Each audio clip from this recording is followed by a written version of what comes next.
Walk with me through the cellar door. A storm is coming, Francis. A portal to a more skeptical world. Cellar Door Skeptics begins right now. Prepare for the revolution with your hosts, Christopher Tanner and Chris Hanna. Hey, everybody. We are live. I think this is like our third episode doing it live. And I know that sounds a little dirty. I think it does. But that's okay, because it's after night. And it's PG-13 at least. Maybe a little bit more. Yeah, we'll see. So, hey, welcome, Jim, to the show. So, tonight we have a little bit of change of schedule. Originally, I was just going to do something with Hannah. And it was going to be me and Hannah doing our thing. And then Hannah calls me and says, hey, by the way, I just had a pipe explode. And I was like, what? So he's got a pipe explode. He's literally knee-deep in shit right now. So you'll have to excuse, I will be doing the hosting solo tonight.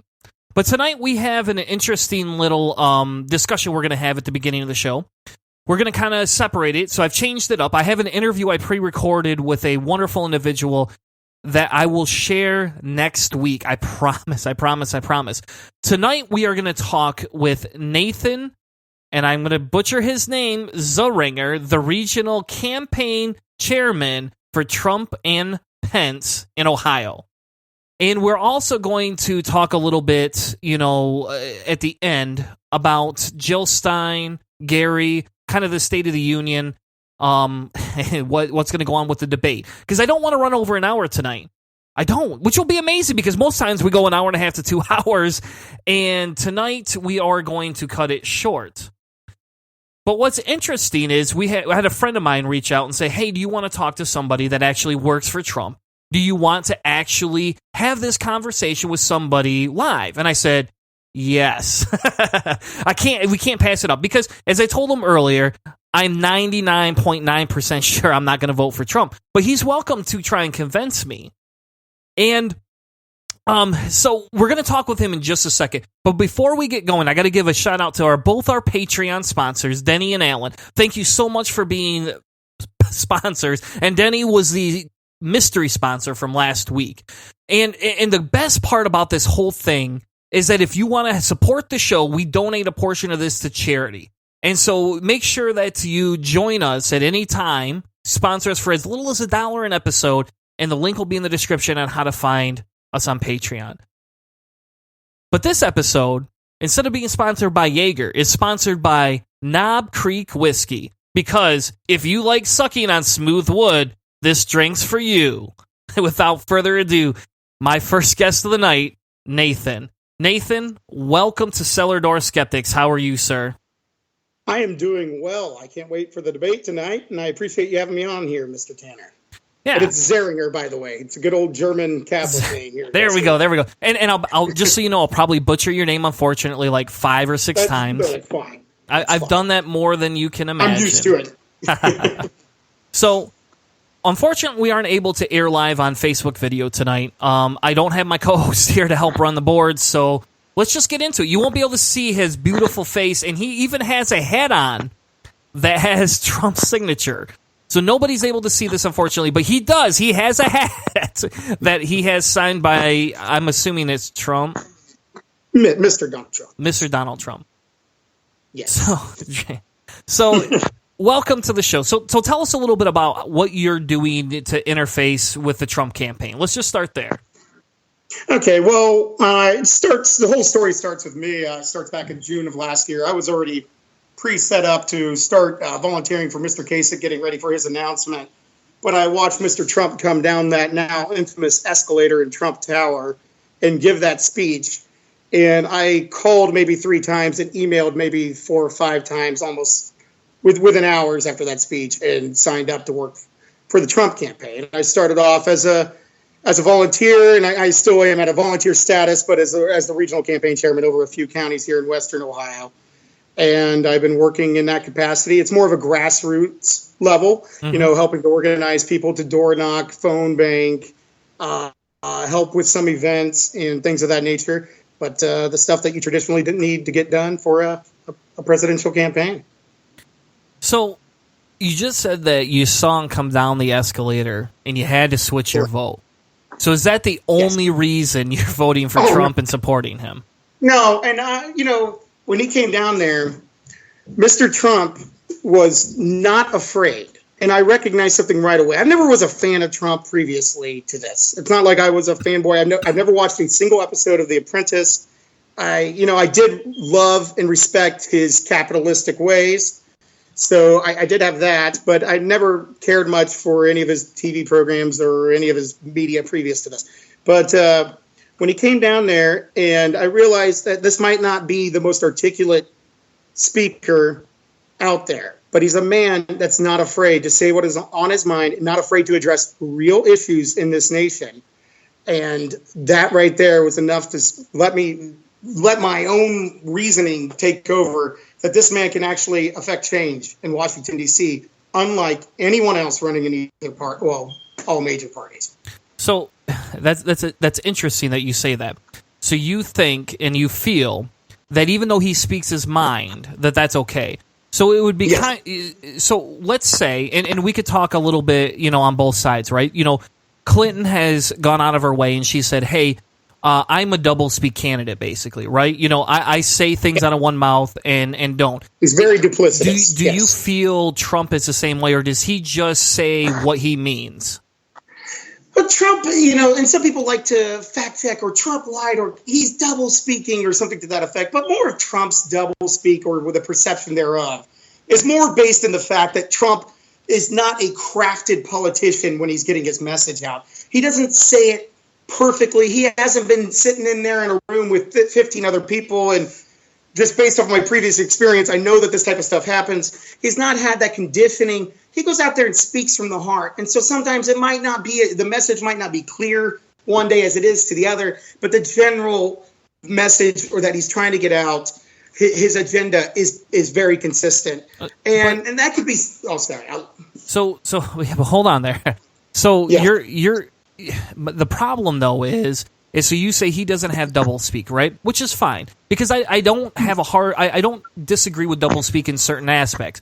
So for example, for me, on my side, right, I'm pro-choice, 100% off the rails pro-choice, but I would be willing to meet somewhere closer to the left middle if I had to, right? But that doesn't mean in my personal life I should have to change. And so, to Hillary's point, does it suck that she carries one personal stance and not the other? Yes. But on the opposite stance, and on the opposite side, Trump's a racist, man. He's a sexist. He's a misogynist. He talks with language that he just says, I'm going to say this is okay. And it's like, no, you can't say that. He promotes sexual assault.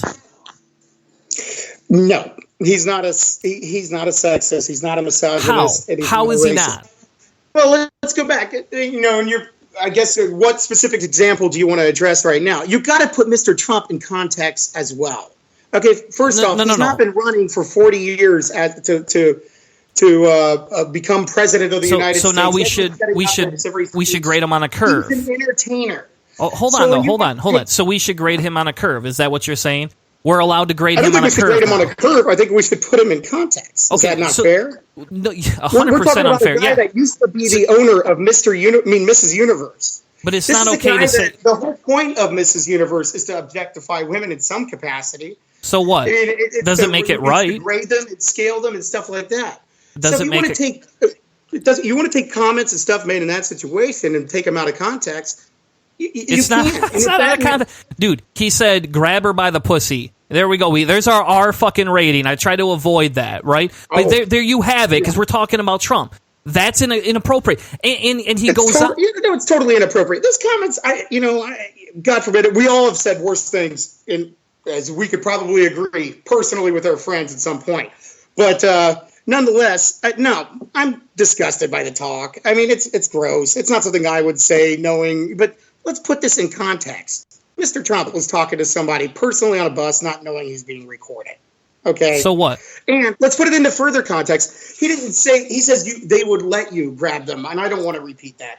But they would let you grab them. But he was just But that's not okay. Just so you understand, that's not an okay statement. You've never said anything. You have never said anything worse. Are you going to challenge that Hillary Clinton has never said anything worse? Doesn't matter whether I said anything worse. Hold on. Let me finish. It's not whether I said anything worse or not. It's how we go about what we're going to do to change the world, right? So, sure, okay. I've said some horrible things, but I correct myself. I go out of my way to find that. And then I apologize and go out of my way to change my mentality. The way he objectifies women is disgusting. It's a... Has he not apologized for anybody he's offended? But does he continue? When you say private comments between you and your friends, do you apologize to someone who's never heard them before?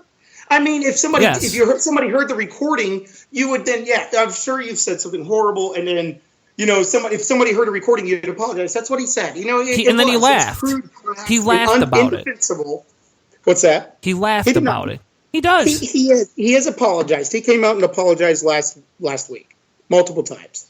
And he said multiple times through many surrogates and himself. It's one of the first things he's actually apologized for on this. But I know personally that many politicians out there have done worse. Now, it's one thing for Mr. Trump to have said that, and like I said, it was crass, crude, but it's another thing for what the Clintons have done to women. And that cannot. But you're moving the goalposts now. We're not here talking about Hillary. You're not running for Hillary. You're running for Trump, right? Well, I think again, there's somebody. Those are the two people that have the most likely to be president of the United States, right? Is Mr. Trump and Hillary Clinton. So if we want to try to make Mr. Trump not acceptable to be president based off of one comment. Okay, so let me give you a second comment. He said this. Hold on. He said this about Carly. This is what he said about his ex, rival, I guess if you want to call it. Right? Do you remember what he said? No one would vote for her because of her face. And they should be punished for having abortions. And then he jokes about that he would date his daughter. There's 3 of them right there. So it's not, he has a repetitive behavior. The problem is he has repetitive behavior. Wait, did he not make physical comments about Jeb Bush, Ted Cruz, Marco Rubio, and Rand Paul? I thought we were trying to live post-sexism world, and he's equal opportunity offender when it comes to those type of things. Oh my God! Well, that's just true. And he says, did he not make fun of the stature of both Marco Rubio and make fun of? That doesn't matter. That doesn't make it any better. That's like saying, "Hey, I murdered women, children, and men. It's okay. Hey, I'm just going to murder everybody." He's a feminist and a misogynist. No, he's not. He's not a feminist. He's not a feminist, man. There's no way. I guess he's a feminist and a misogynist. How is he a feminist? Very inappropriate statements about men too. All right, so hold on. So hold on. Does that make him a feminist because he makes inappropriate statements? It makes him a misogynist because he said one inappropriate thing about a woman. He hasn't said one. He said many. Feminist, if he makes one inappropriate statement, or sexist against men. One. If he made, I might be using the term wrong, but yes. But sexist against men. If he makes a horrible statement about a man. Yes, it's actually sexist and misogynistic to do that too. Because, and here, let me explain it to you. Thank you, Jim. It's because of the fact that what's happening is he's creating and perpetuating certain types of male stereotypes. And that goes into it, too. Now, you and I talked, and we don't want to spend more than a half hour together because you have some plans. You want to get ready for the debate. You got to drink, a couple more, I don't know, Cokes or whatever you're drinking. I don't know if you drink beer. I'm a German Catholic. I'm drinking a beer. Oh, there we go.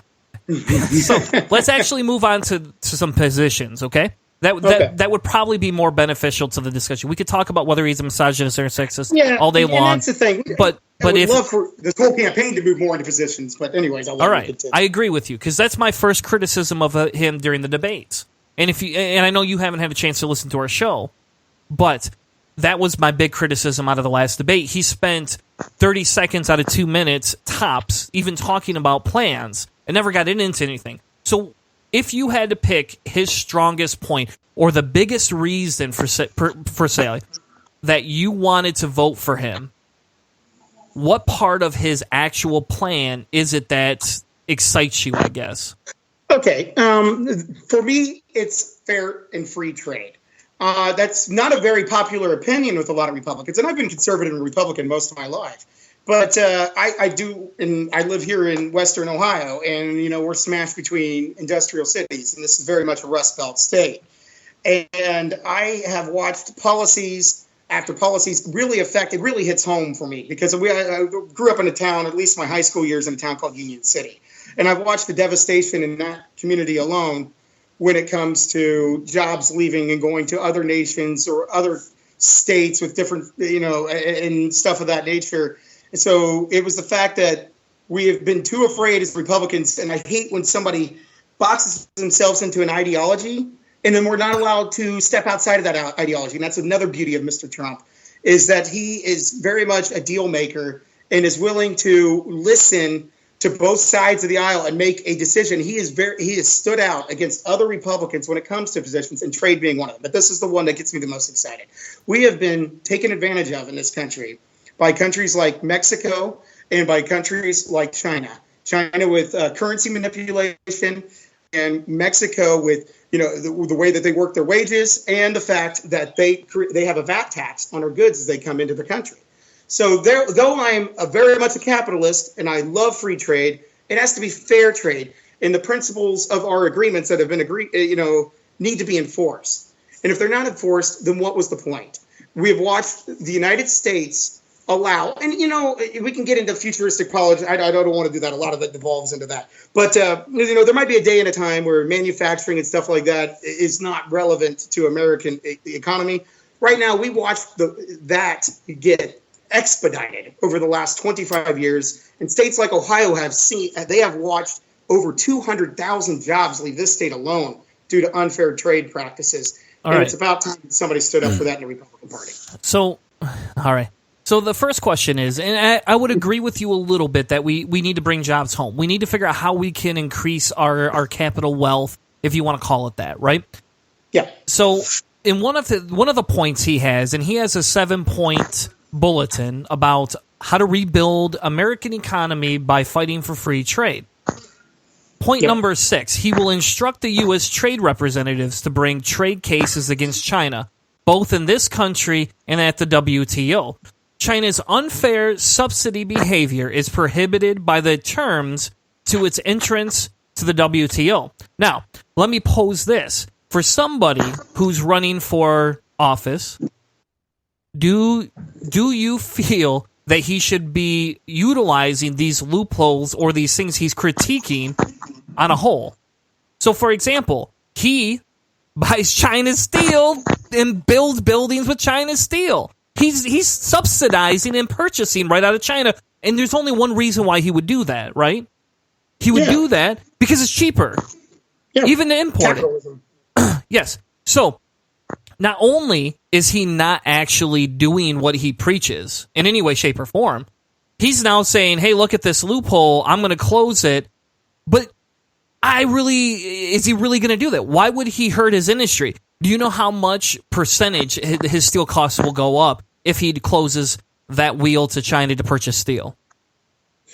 I don't know the specific number that the steel prices will go up, but I guess I'm a little confused. I mean, it's capitalism. He's a businessman. He's not been a politician for these years. Why wouldn't he take the most efficient and most economical paths to create his goods? Because, and let me explain this.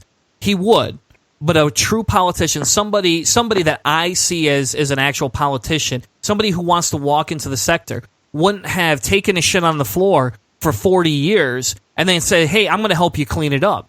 He's somebody that the motives to get into politics seem to be very lacking, I guess. And to me, it's an unmoralistic characterization. No. The very fact that Mr. Trump is utilizing, he's been out for himself and his family for his entire life, and for his company and his employees. I'd be very mad at my current place of employment if my CEO was going to the most expensive things, causing my fellow employees to either be laid off just out of the matter of, well, I might run for office in 20 years, and this is a principled matter. No, as an owner or a person, and this is where I think a lot of people get very ignorant of how major American companies work and corporations work and how our economy works.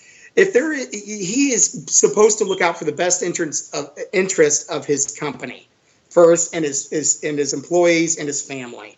And for him, that was finding the cheaper goods, whether it's making his ties in China or nothing like that. Oh, none of that against them. I would. I'm against these. I would if that's the policies. But does that mean that we should not correct the ineffectual? We still need to correct it. We should, but he hasn't. Hold on. I don't blame the companies that left the communities that I was referring to earlier. I blame government. It's when government manipulation of markets, it's government regulation that's not being enforced that causes these. I don't blame companies that leave states to other right to work states. That's just the way the nature of the business. That is how. That's where it needs to be fixed. Not at the company. It's not a corporation issue. It is a government issue. Again, it comes back to government causing these issues.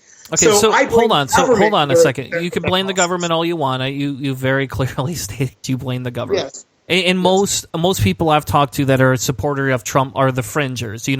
They're fed up with a standstill government or a stalemate government. I don't disagree with you actually on that. And if you listen to the rest of the show after we're done talking, I actually will talk about that because I do have a problem with stalemate government and our government that's going down the drains. I agree with you there. But the difference is the fact that we have watched somebody manipulate capitalism, use his public influence, his financial influence to actually profit aggressively over this. And my problem is that when you look at somebody's character and you look at that, right, you're right. His main goal is to do what's best. But hold on. So I work for a company, Steelcase, and I work for a company that outsources jobs. I have a friend that used to work for Frigid Air. Frigid Air outsourced jobs. The government of Michigan came to them and offered them millions of dollars to stay here, right? Now, they chose to leave because it was greater and cheaper for them in the long haul to dump their production in China or in Mexico. But you want to know why? Because they don't have the same standards we have built in America. So that company has gone out of their way, has chosen a path of unhumanistic nature, and is manipulating and using third world countries for personal profits and gains. I have a problem with somebody who wants to do that and continues to push that and doesn't seem to have any stoppage at all. That's a problem, man. That's a moralistic problem. And how about this? If I owned a company, I'm not going to if I want to make another $2 million a year, I'm not going to outsource it to China or to Mexico, right? I'm not going to do that. I'll take a little bit less profits. And I understand that I probably wouldn't be the most successful business, all right? I get that. But I'm a pretty far left individual. I don't believe capitalism is the answer to anything for the most part. Capitalism is a balance that can be used for socialism, but I'm definitely not, in the true sense, a capitalist. But I have a problem with using third world countries. I have a problem with all of that. And that's what Trump's doing. So it speaks to his moral character that he has done all these things, and now he only wants to change them, and he may not change them. Now he wants to get into this. I have the same issue with Romney. I have the same issue with Clinton to a point. The only part about his trade deal that I agree with is getting out of the TPP. I 100% agree with that. Get the fuck out of the TPP, So let's move on to another point a minute, because we've only got 6 minutes before the end of the half hour. I have to go to a commercial break to satisfy Hannah because, he's the commercial guru. And I want to move on to a last point, right? Okay. So you support Trump. What would it take to change your mind to support another candidate? Well, that's a very good question. There's numerous things that would cause me to support another candidate. I guess, whether what I do and how I assess who I'm going to support is I line them up issue by issue, and I try to get somebody that's going to support or reflect my values the most at that time in the process. Or I assess somebody on their ability to my ability to affect change. And when I looked at that and I assessed that, that's where I came to the determination that Trump was going to be the person that I would support. I mean, if you lined me up issue by issue, I would have came out and every test would have said Ted Cruz. Would have said Ted Cruz. That's where I lined up. But Ted Cruz doesn't have a track record of being able to get things done, as Mr. Trump does. But how does he have a track record of getting things done politically? Politically, no. I'm speaking more to his business acumen. Okay. And that's where, going back to that, it's a simplification, and I don't want to get into the whole capitalism, socialism, because that will drive me insane. Adam Smith is my hero. I believe capitalism is the greatest societal mechanism of all time. But let's look at the other options that we have in this race. We've got Hillary Clinton, but we only have one real credible option. I mean, God bless Jill Stein and Mr. Gary Johnson, who's a little bit crazy. But I don't totally disagree with a lot of his politics, but there's a few things that hang me up on. But let's look at Hillary Clinton. You brought up TPP as well. Here's a woman that we all know just a couple weeks ago via WikiLeaks that said that you got to have a public persona and you got to have a private persona. And here's a woman that called TPP the golden standard. And then just to, I guess, massage Bernie supporters, now she's against it. Even though one of her top surrogates, Mr. McAuliffe in Virginia, came out and said, she'll pass it when she gets into office. What makes you confident that that woman can improve, that she can improve the economy? Personally? You asked me why I would change my vote. Why would anybody that supported Bernie and what he stood for ever support Hillary Clinton, specifically when it comes to trade deals and corruption for that matter? Because a lot of people feel that she has the best chance of affecting change over the other three. Trump? You might definitely not agree over Trump. with all the I'm saying is I support Trump, though he doesn't reflect every one of my positions. Yep, so it's the same thing. Because I believe he can get the most done. Yep. So let's go back real quick because we're winding down on this half hour, and I got two points I got to make. Okay. The one point is that you said, hey, you feel he'll affect the most change. He is the most hated Republican that has come out in a long time. He's the most popular Republican in the history of the Republican Party when it comes to the primary. Okay, and maybe that's true. That I don't know. That's true. He had more votes than any other Republican, even adjusted for population increases. Yep. So you want to affect change. You want an individual that will affect change, right? But you have somebody that is the most hated person. On top of that, you have somebody that says random, dismissive comments live in a debate. He has bullying stances, bullying tactics. He is an individual who has not reached across the aisle and worked with people. Okay. Now, he hasn't been in politics, but in terms of his business sector, he's not reached across the aisle. There's numerous. Hold on. He was an equal opportunity donor. He's not. I'll let you continue your point. Hold on. I don't care. He supported Hillary Clinton in 2008. I get that, which should make you suspect right there. But he is not in his business deals. He is a bulldog. He is a capitalist. He's a take-all freeholder, and he uses his power to do that. So the only change he's going to be able to affect is authoritarian change. He's not going to get along with Democrats. He's not going to get. Hold on. He's a business. He runs a business. He is not at this current time, Nathan. He is not going to affect change based on how much controversy, how much issues, all the things that he's doing. He's creating a divide. He's doing it on purpose. Have you ever read The Art of the Deal?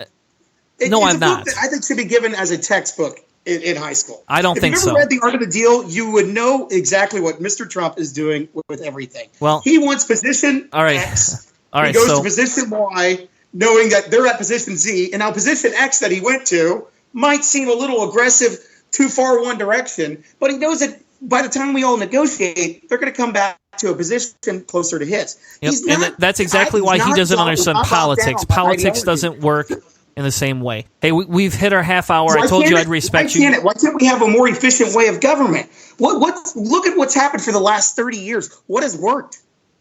We in the last 8 years, look how bad it's got. I mean, we have engaged in what, 3 new wars? We would spend in the another last half 8 hour. years? Are you willing to spend another half hour discussing that? Oh God. Okay, I would. So we can maybe go another 10 minutes if you want. I do. Nope. Like I said, I got to take a quick commercial break here in a second. So he is, in my opinion, if your values are that you think he'll affect the most change, what I would challenge you, and we can have you back on, let's say in a week or two, right? Write down the things you think he will affect the most change and how, right? And send it to me, and then we'll talk about it on the show. Because I want to leave you with this. I had a friend, and I won't name his name because I don't know if he wants this to be public or not, but he went through and actually looked at tax policies between Hillary and Donald, right? How much money do you think Hillary's going to add to the debt over the next 10 years? Give me a number. I do not know the number. Any number is fine. Just pick a number. It's like Trump. I would assume that, we're currently running nearly $1 trillion or more per quarter. She probably, I'd say about $10 trillion over the next. How much do you think that Trump is? Depends on which assessment you're looking at. Now, there's been assessments that look at it and say, just take the conservative one. Take the but that's not taking into effect economic growth. That's not being accurate. You got to get into the whole theories of supply side economics and everything to get an accurate assessment. But if you go by, like the Heritage Foundation and the tax, I'm trying to think of the other one. But all right, I have Tax Foundation data, and I will supply the links into the description, or I'll ask my friend for permission. The number that came up with is $200 billion over the next 10 years is what Hillary will add into there. Do you honestly believe that? We're already running. It was just last week. We're running over $1 trillion. If the numbers say it, and he has an article. Again, we don't have time to go into the article because you wanted to say it a half hour. So you can come back on and talk about it, but I don't want to. I don't want to spend the rest of the episode talking about it. Let's be reasonable here. In the last 8 years, we've added $11 trillion in debt. If you really think that Hillary Clinton's only going to add $200 billion, okay, I challenge that number all day long. All right, Donald Trump's number was 2 to 7 trillion. Now, again, we could talk about this later, but I got to respect your time. Where can people find you if they want to reach out and talk to you more about what you're doing for Trump in Ohio? No, I appreciate that. I would just tell them to go to www.donaldjtrump.com. Look through the media blackout on Mr. Trump. It's so funny because when you ask people, we want to make this issues. We want to make this issue oriented. You could probably name 5 to 6 issues in what Mr. Trump wants to do as an agenda. Name 3 of Hillary Clinton. No one I've met can do that within 30 seconds. All right. Now, I know you could list 5. And that's what I challenge people. When you say these things, don't have the narrative set by media. Thank you for joining the show tonight, Nathan. Make sure I gave a challenge. I'm more than willing to honor the challenge. Usually we do a longer show, so next time you come on, we'll be able to talk more about it. Thank you so much for joining us tonight, and you have a great night, Nathan. All right, you too. So what we're going to do is take a quick commercial break. Usually they're about 2.5 minutes long. When we come back, we are going to be talking a little bit about the debate, some third-party candidates, and my rants and rambling. So we'll be right back with more Cellar Door Skeptics. Oh, and I forgot to mention... We are live on Spreaker right now, so make sure you stay on Spreaker. If you're on there, we have a chat room going. We got some people in the chat. You can join into the live conversation as we're speaking if you want. Forgot to mention that earlier. We are live on Spreaker. Come join us in the chat room. Give us your thoughts, your opinions, or hell, you could tweet at us and I'll tweet back later. We'll be right back again with more Cellar Door Skeptics.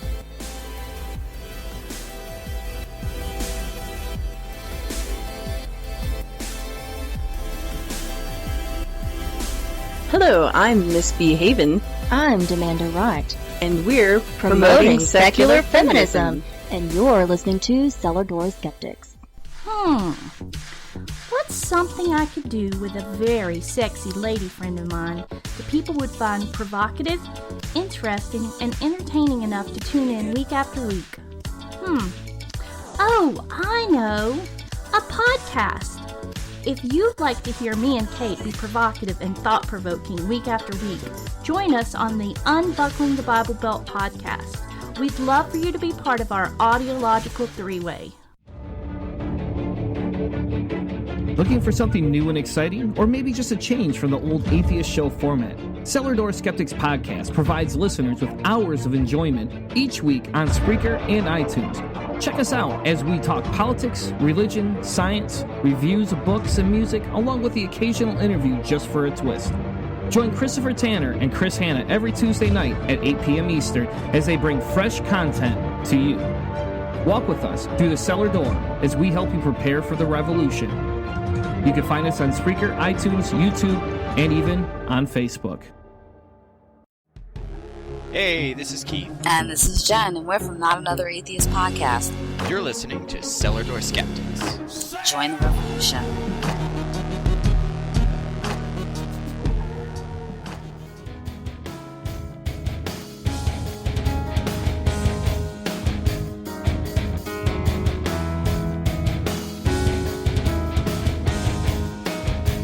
Now, back to the show. Oh, welcome back to episode 53 of Cellar Door Skeptics. Tonight we are doing a shorter episode, so maybe you'll like it. If you do, if you like the shorter version, maybe we'll do a few more of them a week or something like that. Let me know. Send us an email at cellardoorskeptics@gmail.com. I'll make sure that we get back to you within a couple of days at the latest. Depends on how long it takes Hannah to clean up the shit mess he is. Unfortunately, my co-host was not able to join us tonight. He had a pipe explode, and he had to take care of business at home. And I had to turn the explicit tag on after the last segment. So thank you all for coming back and joining us. I promise we will be out just under the 9 o'clock hour tonight. I don't want to go over the 9 o'clock hour. I know the debate is important, and this is your entertainment before the debate, or if you're listening post-mortem, then, it's your entertainment afterwards. So, we got to get real for a few minutes here, right? We got to talk about the state of the union, right? The state of America, where we're at, how we're going to move on. What are we going to do? We are in one of the most controversial times as Americans. And I feel that there is a lot going on right now. We have everything from candidates lying. We have DNC collusion against Bernie Sanders. We have WikiLeaks throwing Hillary emails out the wazoo right now. We have Trump campaign offices getting bombed, burned to the ground. We are in a dismissive time. We are in a time that if we don't actually stop and pay attention to what we're doing, our nation could get worse. Right now, we have a high, unprecedented amount of black lives being jailed, imprisoned, and murdered. We have prisons that are double full compared to other nations. We have a candidate that wants to come on stage and spend 5 seconds talking about issues, and the rest of the time attacking their opponent and the current administration. Now, you would think, as somebody that knows how much Clinton is not a popular person, whether we want to believe it or not, she's not a DNC favorite. And yet, instead of spending his time pushing positions, opening up discussions about how he's going to make changes, he's spending his time attacking her. We have Trump getting caught up in past media relations, right? Locker room talk. It's not locker room talk, folks. We have Trump and his explosive temper, his random Twitter rampages, and, with the middle of the night. We have Hillary, who may have health issues, shout out to Bannister, who may not have health issues. But we have somebody that now suspicions are coming up about. We do have evidence, that there is issues within the DNC. We are now starting to see stories come out about how they're trying to manipulate polls, how they're trying to manipulate votes. And then on the other side, we have two third-party candidates. And yes, for a presidential election, I have voted third party before. I did not, in 2004, vote for the Democrat. I'm not admissed to voting third parties. I understand the situation that it causes. I understand that it could be hurtful or helpful for each of the candidates. But I'm also of the opinion that you need to be able to go out and vote your conscience. That once we take that away and we only give people two choices and they don't start to fit within them, we have problem. We have millions and millions and millions of people in the United States, and to think two people can represent them is ludicrous. We have Jill on one side, right? She doesn't have a lot of experience. We have Gary on the other side, who does have experience, but not in a way I would support. He supports vouchers for charter schools, air quotes intended. He supports charter schools getting federal money. They don't have to teach the same curriculum. He supports limited federal surveillance, intervention, right? He doesn't want the federal government dictating state opinions all the time. But let's throw a little bit of money on the table, I guess, right? Jerry Johnson claimed to be able to balance a budget, right? He inherited billion dollars of debt. But when he left $4.6 billion. Now you're going to say, hey, he had a balanced budget, and he did, right? Do you know how he had a balanced budget? He had a balanced budget by being able to say, hey, these debts will be taken care of. Don't worry about it. He didn't leave with less money. We don't have a Gary Johnson that is that fiscally conservative. He increased the growth or the spending rate in his state 7% a year. Where'd that money go? Right? And we could talk about all day long, should we increase spending or shouldn't we, right? And I don't, that's not what I'm getting at. I'm getting at the fact that we have a candidate who's running on a very conservatively fiscal platform who has not practiced that. We have Jill on the opposite side who wants to cancel student debt. You know how she wants to cancel it? Now, maybe she has a better plan than she shared, but the plan that she has, she wants to just wipe the debt out like a presidential decree. And I mean, that's insane because I'll be honest, canceling student debt will help ease social pressures, especially for those coming out of college. That's a huge thing for me. That's a big thing because that's a high-level issue that can actually affect social change. Can you get rid of some of the chains and balls that people have from going to school? If you can do that, if you can do this, you can help create people who can be more fiscally responsible, who can spend more money helping take care of other issues, right? You can have them so that they spend money working to fix what's broken. Jill sells snake oil. I'm sorry. She does. She is just as much a liar as Hillary is.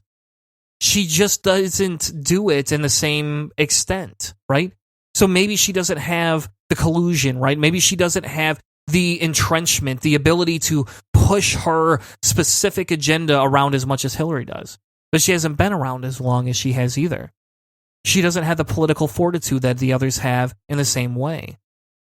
Would she do that if she was in there? I don't know. But I could tell you she's in bed with green companies that are pushing organic foods, non-GMO foods. We have 4 representatives that will fit everybody's different belief set in different ways. But I think we're in trouble here. And I think we're in trouble a lot faster than we've been talking about. And I'm not going to say Clinton is the answer. You heard earlier he thinks Trump's the answer. I don't think Clinton's the answer. She may be the best we have, but that doesn't mean she's the answer. She's going to fix it. She's the same old, same old. That's what she is. She's nothing new. Is she a little bit farther left? Yes. But in reality, she's just a neocon. That's all she is. She's not a true liberal. She's not a progressive. She never has been. Could she be? Maybe. But she's entrenched in a system that has screwed the public over for years and years and years. And I was listening to a podcast the other day, and what they were talking about on the podcast, Dan Carlin, for those that want to hear his name again. But Dan was talking about how they had a total upheaval in a party. They did. They got rid of it after Watergate. Watergate was this huge change. We had a huge change in a political spectrum because of all the corruption. What would it take at this point to get that to happen? And should we be biting that bullet? Should we be saying, I'm going to vote third party to upset the two major parties? Should we do that? Should we accept, the Gary Johnson issues or the Jill Stein issues? Because in the end, they're the lesser of the issues compared to getting the major parties out of the office. Do we have a better chance of replacing these third-party candidates at some point, right? We know they're going to be back. You heard it tonight. You heard a gentleman that is fed up with a two-party system. He wants to go vote for an outside candidate. Now, his third-party candidate became a major party candidate. He did. Trump is a fringer, though. He doesn't fit within the GOP. He never has. He doesn't support all the GOP norms. He's had to tailor his conversations and change his stances to move towards a GOP platform. But that doesn't mean he genuinely is or genuinely will stay that way. There's going to be more people upset with that. If Trump doesn't get in, do you think it's going to be the end? Do you think all of a sudden these fringers are going to disappear? And in all fairness, I'm a fringer too, but just on the other side. I'm not a Trump fringer.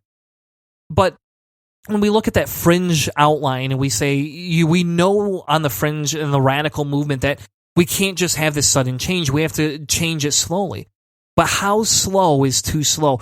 When are we going to, as a nation, look at what we have and say we need to do better? When are we going to look at a nation that's going out and bombing citizens of other countries because we feel individually that's the right thing to do? Nationalism is not a platform to stand on. We have two candidates that stand on nationalism just in two different boats. We have two candidates that don't. Is that the bigger issue? Is that what we should be fighting for versus social change?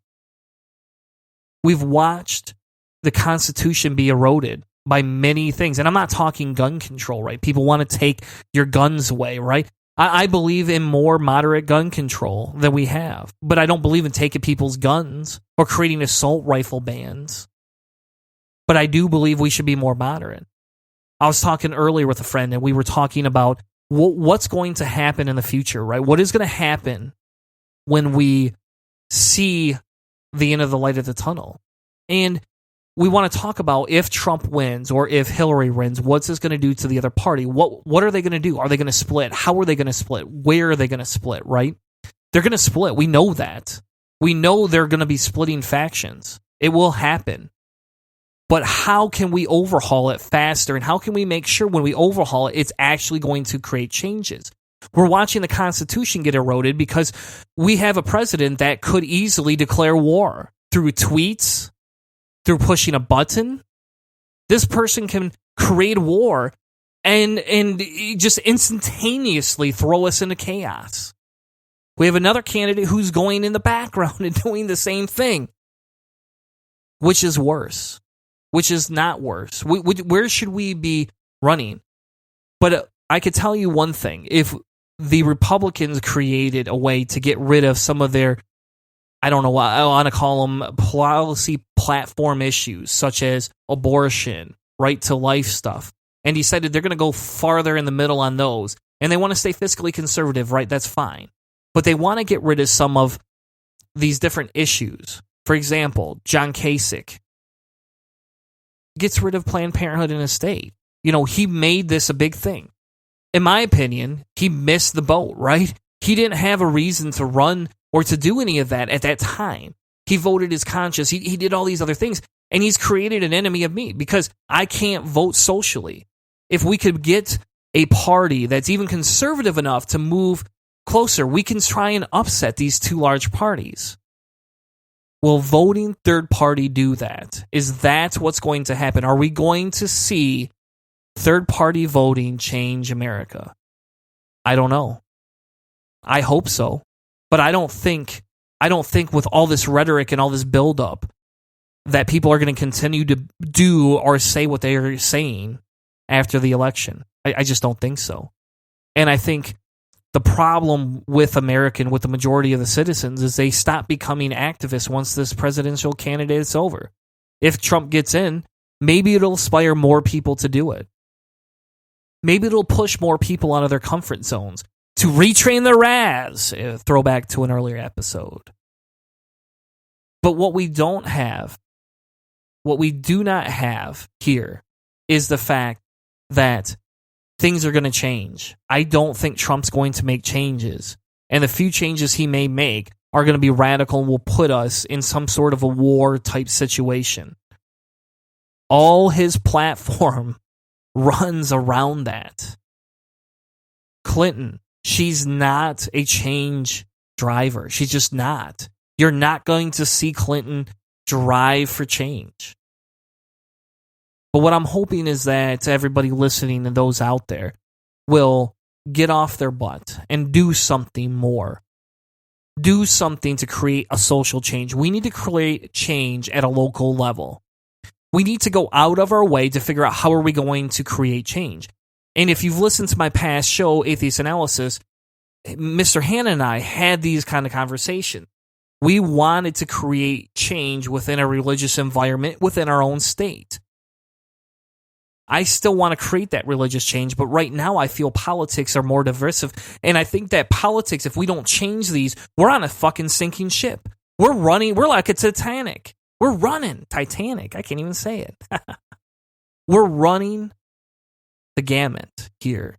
And I don't think we're going to be able to sustain this ship much longer if we continue with standard two-party candidates. I was excited with Bernie. I'm excited to see a woman president. I really genuinely am. But I really wanted Bernie for the pure fact that his ideals and morals lined up with mine. Bernie didn't try and screw China over. He didn't send his business or anything he did overseas. And I know it's a little different situation than Trump. Bernie's morals have stayed very similar since the time he took any sort of an office. Those are the candidates we need. People that are going to go out and do that. But we're fooling ourselves if we think voting a president is going to make that much change. We're fooling ourselves if we think the Senate and the Supreme Court are going to make these big changes. They're going to move slowly. And we talked about that in a couple previous episodes. We talked about how the government has to move slow so we don't get any change. But what if our government right now is moving so slow that the changes is we're taking 2 steps back for every 1 step forward? What if that's happening? Is that acceptable? Can you live with that? Is that something you're willing to hitch your wagon on? Because if it's not, how can we create faster change? How can we figure out what we're going to do? And I'm not telling you to not vote third party. I'm not telling you not to vote for Hillary or vote for Trump. Because it's important that you understand your decision. But what I am going to say, and what I am going to challenge people to do, is to not stop here. To not give up if your candidate gets in. To not give up if your candidate didn't get in. I want to see a social revolution that will create a change within the government. I'm hoping, even if Hillary gets in, that all of these negative things coming out about her, all this collusion, all this conspiracy stuff, that we will see it push her towards change, that we will actually see the DNC next time around not go that route. Because it's disgusting what they did to Bernie. And the same goes for Trump. If Trump gets in, I hope the RNC changes it up. I hope they move socially left a little bit. Because they could accommodate a lot more middle ground if they stop trying to create an environment where it's just so authoritarian, you just got to get on board. But if we don't stop arguing with each other and actually get off our ass and find a way to create change, it's never going to get better. We're going to continue sinking, because I know people out there who are affected far worse than myself. And for those people, I pray, because I really don't pray, but I hope, I hope others stand up to the challenge and continue to push for change over the next coming years. Thank you, everyone. Have a great night. This is Cellar Door Skeptics, live on Spreaker. See you all next week. You've been listening to a presentation of Cellar Door Skeptics. Check us out on Spreaker, cellardoorskeptics.com.